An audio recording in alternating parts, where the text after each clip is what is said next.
आप सभी के हृदय में विराजमान परमात्मा को मेरी राम राम। भगवान विष्णु के वाहन पक्षीराज गरुड़ काकभूषणी जिसे क्या कह रहे हैं।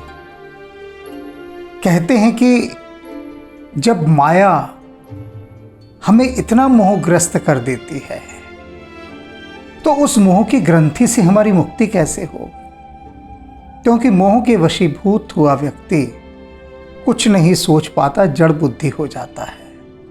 अब ये जिज्ञासा की पक्षीराज गरुड़ ने, तो काकभूषणी कहते हैं ग्रंथि दूर तो हो जाए, लेकिन सबसे बड़ी बात है वो दिखाई तो दे। दिखाई ही नहीं देती। अब जब कोई रोग दिखाई नहीं देगा, उसके लक्षण ही प्रकट नहीं होंगे, समझ ही नहीं आएगा, तब उसे दूर कैसे कीजिएगा। तो वही बातें कह रहे हैं। अस संजोग ईस जब करहीं, कहते लेकिन हाँ, अगर ऐसा कोई संयोग भगवान की कृपा से हो जाए, ऐसा कोई संयोग, कोइंसिडेंस, किसकी कृपा से? भगवान की कृपा से। कैसा संयोग? तब हूं कदाचित सो निरुआए, तब शायद इस मोह की ग्रंथि से छुटकारा मिल जाए। वो भी शायद, श्योरिटी नहीं दे रहे, कोई गारंटी नहीं दे रहे किसी भी प्रकार की, सीधी सीधी बात करें कि शायद, पक्का नहीं है वो भी। और अगर ऐसा संयोग उत्पन्न हो जाए तो कैसा संयोग? सात्विक श्रद्धा धेनु सुहाई, जो हरि कृपा हृदय बस आए। कहते हैं कि देखो, हरि की कृपा से, जो हरि कृपा कि भगवान की कृपा से यदि सात्विक श्रद्धा रूपी धेनु जो गाय है वो हृदय बस आए। सबसे पहले तो हृदय में आकर कौन बस जाए? सात्विक श्रद्धा रूपी गाय। हमारे हृदय में वह गाय बस आए जिसका नाम श्रद्धा है। और श्रद्धा भी कैसी? सात्विक श्रद्धा। अब आप सोच रहे होंगे कि श्रद्धा के साथ सात्विक कहने की क्या ज़रूरत है? श्रद्धा तो श्रद्धा होती है। बिल्कुल ठीक कहा, श्रद्धा श्रद्धा होती है, लेकिन श्रद्धा किसके प्रति होती है? जैसे कि गंध सिर्फ गंध होती है, गंध एक शब्द है, लेकिन उसके साथ यदि सु लगा दें तो हो जाता है सुगंध, और उस गंध के साथ दुर उपसर्ग लगा दें तो हो जाता है दुर्गंध। लेकिन गंध अपने आप में कुछ भी नहीं है, न्यूट्रल है, तटस्थ है। तो ठीक इसी प्रकार से श्रद्धा, श्रद्धा अपने आप में तटस्थ है। अब यह है कि श्रद्धा आप किसके प्रति रख रहे हैं? सात्विक श्रद्धा या तामसिक श्रद्धा या राजसिक श्रद्धा? अभी जो रजस वाली श्रद्धा होती है उसे समझ लीजिए, तब आपको अंतर स्पष्ट होगा। ये यूं ही इन्होंने नहीं लिख दिया, और काकभूषणी जी ने यूं ही नहीं कह दिया कि सात्विक श्रद्धा। वो सिर्फ श्रद्धा भी कह सकते थे, कि ऐसा भी बोल सकते थे कि श्रद्धा धेनु सुहाई। ये जो सात्विक कहने की उनको क्या आवश्यकता पड़ी कि सात्विक श्रद्धा, क्यों इस पर बल दिया? ये बातें बहुत समझने वाली हैं, क्योंकि लोग कहते हैं हम तो बड़ी श्रद्धा करते हैं, करते होंगे, लेकिन किस कोटि की है वो? आपकी गंध किस कोटि की है? सुगंध है या दुर्गंध है? जो श्रद्धा है तामसिक है, राजसिक है या सात्विक है? अब मैं रजस गुण वाली श्रद्धा की बात जो कह रहा हूं उसका एक उदाहरण देता हूं। अनेक साधक ऐसे हैं मेरे संपर्क में जिनकी पत्नियां सारा दिन रोती रहती हैं। क्यों रोती हैं? कहती हैं सुबह निकलते हैं और देर रात को घुसते हैं, कभी खाना खाया नहीं खाया, बिस्तर पर पड़ जाते हैं, फिर सुबह निकल लेते हैं। पूछो क्यों? कि आज नेताजी की वहाँ रैली है, आज वहाँ पार्टी है, आज यहाँ है, आज पार्टी के इस काम से जाना है।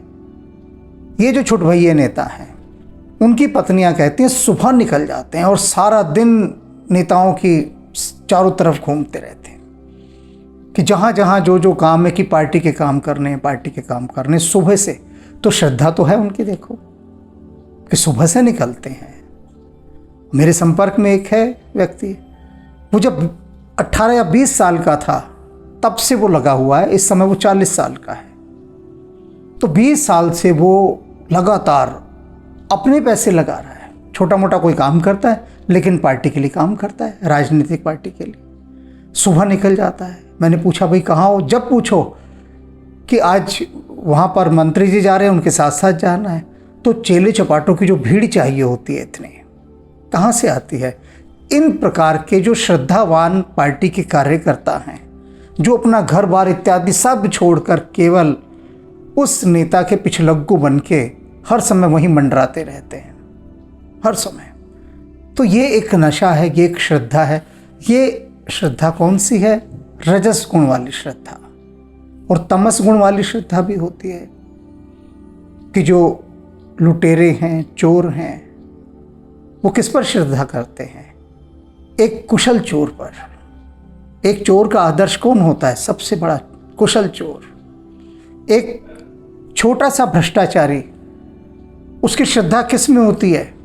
बड़े बड़े भ्रष्टाचारियों में। अभी इन्हीं दिनों संयोग से मैंने देखा कि कुछ लोग बड़े प्रशंसक बने हुए हैं उनके, जिन्होंने बड़े बड़े करप्शन किए, मतलब जिन्होंने संसार के पैसे को चुराया, बड़ी अदा के साथ, अपनी बड़ी खूबसूरती के साथ, अपनी बड़ी कुशलता के साथ, निपुणता के साथ, चालबाजी के साथ दुनिया का बेहिसाब पैसा चुरा लिया और दुनिया देखती रह गई और ढेर के ढेर, अंबार के अंबार धन के उन्होंने लगा दिए।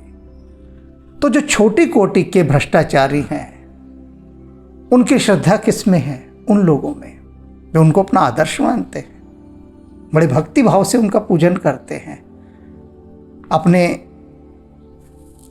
फेसबुक पर, व्हाट्सएप पर उनका चित्र लगाते हैं, अपने हाथों पर तक खुदवा लेते हैं उनके नाम। तो ये श्रद्धा आप देख रहे हैं। तो इसलिए इन्होंने कहा कि देखो ये जो मोह की ग्रंथि है ना, जो माया की देन है, छूट तो सकती है, लेकिन सबसे पहले कि भगवान की कृपा हो जाए और भगवान कुछ ऐसा संयोग बिठा दें, यानी कुछ ऐसा जुगाड़ कर दे भगवान कि आपके हृदय में श्रद्धा रूपी गाय आकर बस जाए, रहने लगे। अब गाय के आने से बात थोड़ी ना बन जाएगी। तुम सोचो जरा, अगर अपने घर में गाय बांध लोगे तो क्या उसे चारा नहीं खिलाना पड़ेगा? पड़ेगा ना। कोई भी पशु आप अपने घर पालते हैं, पक्षी पालते हैं, कुछ भी, कोई भी जीव पालते हैं, तो उसको आहार तो देंगे ही ना। तो अब ये श्रद्धा रूपी, जो सात्विक श्रद्धा रूपी जो गाय यदि भगवान की कृपा से हृदय में आकर विराज जाए, तब उसको खिलाइएगा क्या? तो खिलाने की बात भी बता रहे हैं। जप तप व्रत जम नियम अपारा, जे श्रुति कहे शुभ धर्म आचारा। कि जो वेदों ने, श्रुति ने कहा है और जितने भी शुभ धर्म हैं सारे, सभी धर्मों ने जिन आचार नियमावली को बताया है, क्या कि जप तप व्रत नियम, ये जितने भी अपार हैं और ढेर सारे हैं, जितनी तपस्याएं हैं, वो सब, वो जितनी भी बताई है, तेहि तृण हरित चरे जब गाई। ये गाय जब उन सारे हरे चारे को चर लेगी, हरा चारा कौन सा है देखते हैं।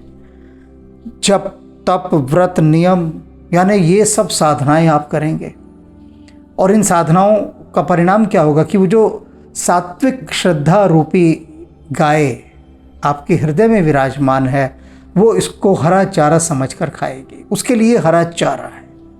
चारा भी तो लाएंगे ना, भूखी थोड़ी ना रखेंगे गाय को, गौ माता को खिलाएंगे भी। तो ये हरा चारा है।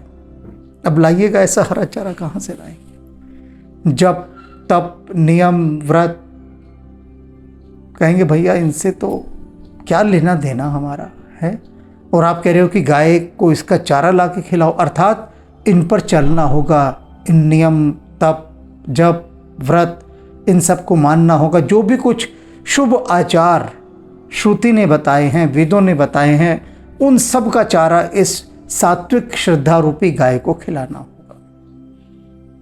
ये अन्य तो कुछ खाएगी नहीं, तो ये इसका चारा है। भाव बच शिशु पाई पेन्हाई, और फिर क्या होगा? और ये जो गाय है ये बछड़े को भी जन्म देगी फिर। तो बछड़ा कौन सा हो? आस्तिक भाव रूपी। देखो साफ कितने अच्छे शब्द में कहा है, भाव बच शिशु पाई पहनाई। ये जो आस्तिक भाव रूपी बछड़ा है उसको पाकर फिर ये गाय उस पर प्रेम बरसाएगी, अपना ममता बरसाएगी। अब ये आस्तिक भाव लाना बड़ा कठिन है, बहुत ही कठिन है। तामसिक भाव, राजसिक भाव, इन भावों में तो भरे ही रहते हैं सारा दिन, इन भावों की कमी थोड़ी ना है। तामसिक भाव जरा सी बात पर क्रोध से उबल जाना, राजसी भाव कि देखो मेरे पास कितनी धन दौलत है, कितना ऊंचा पद है मेरे पास, ये रजस गुण का भाव। और सात्विक भाव क्या कि तेरा तुझको अर्पण क्या लागे मेरा, कि हे प्रभु मेरा तो कुछ है ही नहीं, तो मैं किस पर अभिमान करूं। ऐसा भाव ये आस्तिक भाव है। तो इस आस्तिक भाव के बछड़े को ये श्रद्धा रूपी गाय पाकर उस पर अपनी ममता बरसाए। देख रहे हैं कितनी कठिन चीजें बताई हैं, और ये कठिन चीजें कब संभव हो सकती हैं? साफ कह दिए काकभूषण जी ने कि जब हरि कृपा होगी। अपने बस का नहीं है ये ऐसी टर्म और कंडीशन, ये जो टर्म और कंडीशन चल रही है ना इस समय, कह रहे हैं ये कब हो सकती है? जब हरि की कृपा हो। नोई निवृत्ति पात्र विश्वासा। और कहते हैं कि जो नोई हो, नोई कहते हैं रस्सी को। अब गाय जब आ गई तो उसका दूध भी तो निकालेंगे ना। गाय किस लिए बांधी जाती है? जो इतना चारा खिला रहे हैं किस लिए खिला रहे हैं? काहे के लिए खिला रहे हैं? अरे दूध के लिए खिला रहे हैं कि दूध पाएंगे। तो अब दूध जब दोहते हैं गाय को तो उससे पहले उसके पैरों में रस्सी बांध देते हैं, क्योंकि किसी कारण से मक्खियां भिनभिनाने लगे, कुछ होने लगे और गाय अपना पैर मारे तो जिस पात्र में आप दूध निकाल रहे हैं वो पात्र भी गिरेगा और दूध भी गिरेगा और चोट भी लग सकती है। तो गाय के पैर बांध देते हैं, फिर गाय हिलती नहीं। अब जब हिलती नहीं तो आराम से दूध निकाल सकते हैं आप। तो रस्सी कौन सी है ये कह रहे हैं, नोई निवृत्ति। और जो रस्सी है कौन सी? वो निवृत्ति की। निवृत्ति माने आप निवृत्त हो गए, मुक्त हो गए। ये जितने भी जो भीतर के अवगुण हैं, दोष हैं, विकार हैं, इनकी मुक्ति, वही निवृत्ति। वो निवृत्ति रूपी रस्सी से बांधी आप इसके पैर। अब निवृत्ति रूपी रस्सी कहीं है? देखिए जरा, कहीं किसी जेब में पड़ी हो आपके, कहीं कोने कवाने में रखी हो। निवृत्ति रूपी रस्सी। हम तो प्रवृत्त हैं, निवृत्त थोड़ी ना है। सब जगह प्रवृत्ति चल रही है, निवृत्ति कहाँ चल रही है? तो कह रहे निवृत्ति रूपी रस्सी लाओ। कहाँ से लाएं? हरि कृपा होगी तो निवृत्ति रूपी रस्सी भी आ जाएगी। और पात्र क्या है जिसमें दूध निकालेंगे? अब उस गाय का दूध निकलेगा ना। श्रद्धा, जो सात्विक श्रद्धा रूपी गाय है उसका दूध निकालना है तो पात्र चाहिए विश्वास का। विश्वास रूपी पात्र में ये दूध निकाला जाएगा। अब विश्वास तो है ही नहीं यहां किसी के पास। बिल्कुल गहराई से इस बात को सुनिएगा, यहां कोई विश्वास किसी पर करता ही नहीं है। क्योंकि अक्सर लोग एक शब्द उपयोग में लाते हैं कि उसने मेरे साथ विश्वासघात किया, वह विश्वासघाती है। कब से ये शब्द प्रचलन का चला आ रहा है? कब से? सोचिए। लेकिन मैं आपको यहां आज बता रहा हूं, सुनिएगा बड़े ध्यान से, क्योंकि ये बात शायद आपने पहले कभी ना सुनी हो कि इस संसार में कोई भी विश्वासघात नहीं कर सकता, कोई भी नहीं कर सकता। क्योंकि विश्वासघात जैसा शब्द है ही नहीं, ये तो गढ़ा गया है, जबरदस्ती का बनाया गया है कि उसने विश्वासघात किया। नहीं, क्योंकि विश्वास पर कभी आघात हो ही नहीं सकता।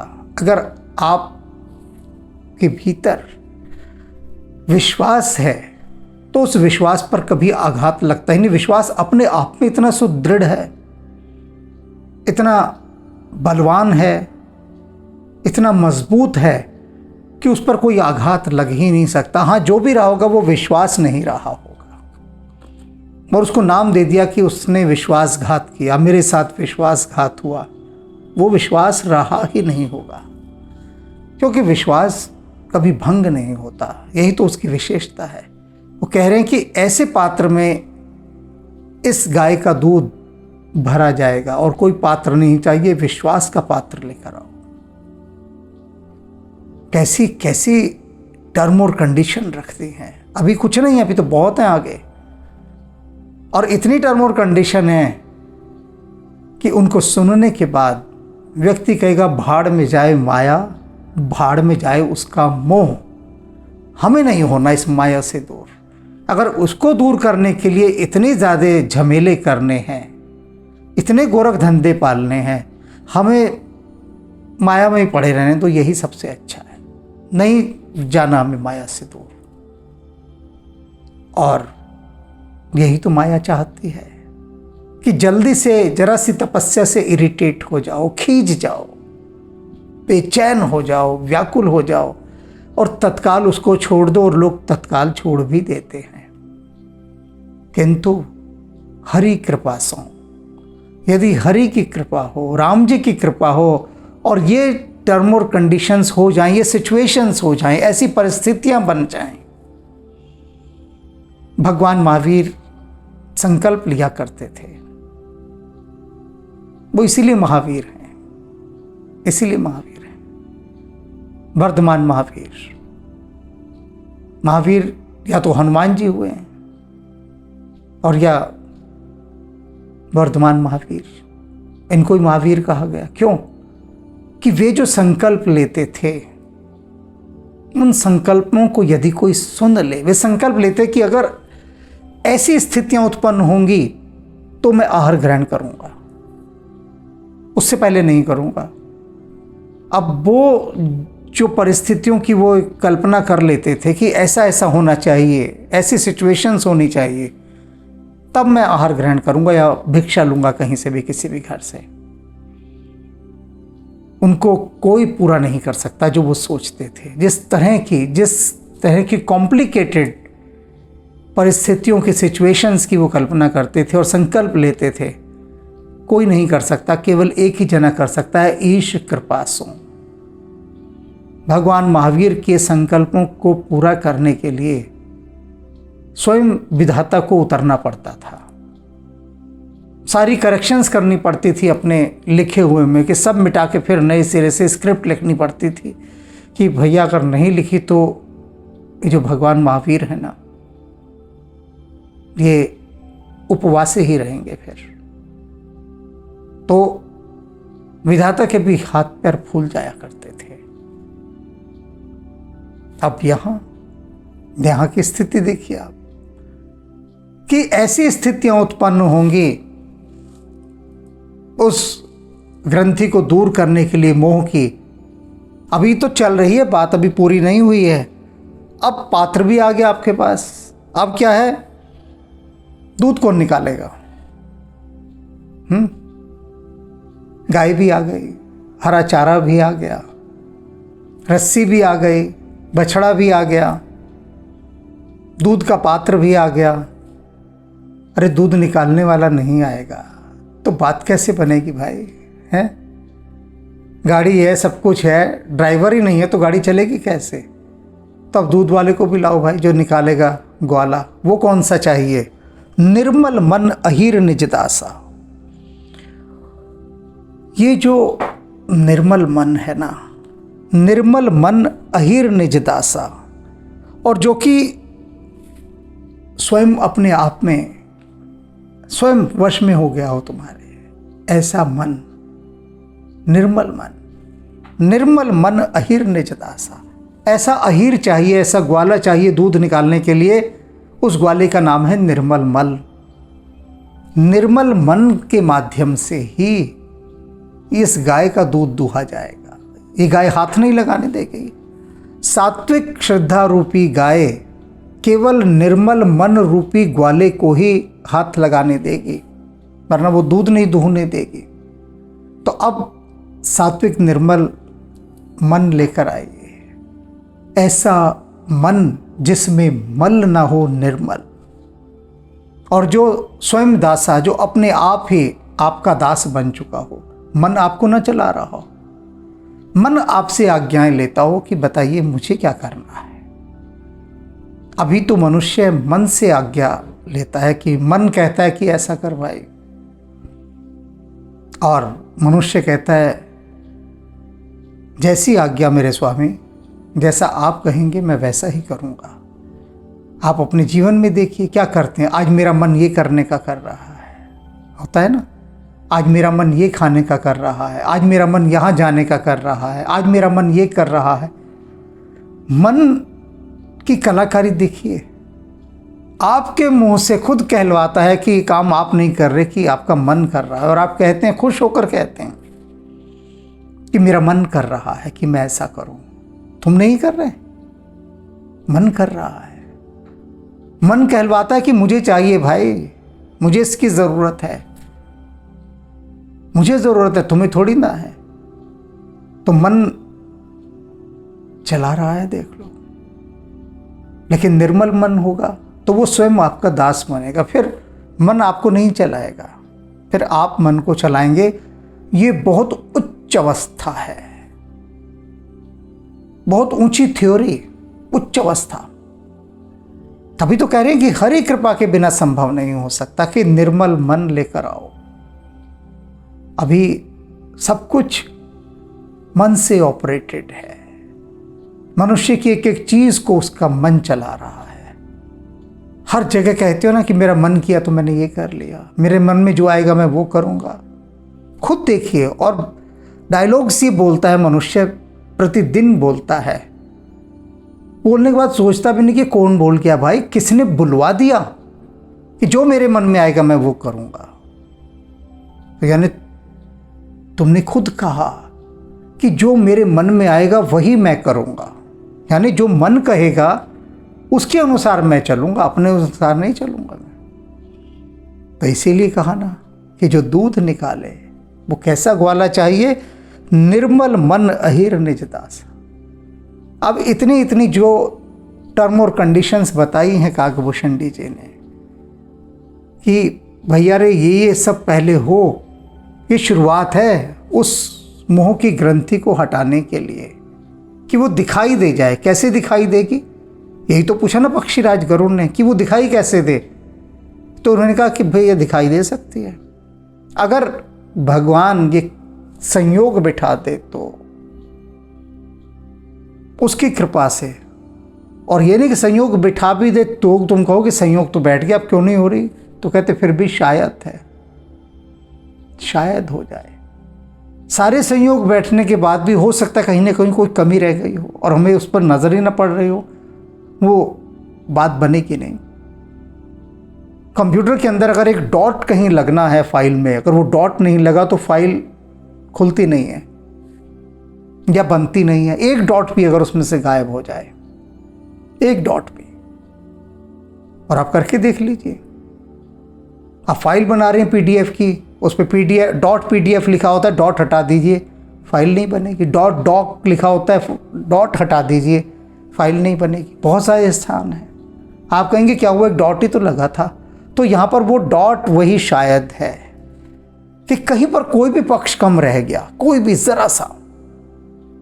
सात्विक श्रद्धा में कमी रही, मन निर्मल नहीं रहा, जब तप व्रत इत्यादि का गाय को चारा खिलाना था, हरा चारा आपने सूखा खिला दिया, वहाँ तो हरा खिलाना था।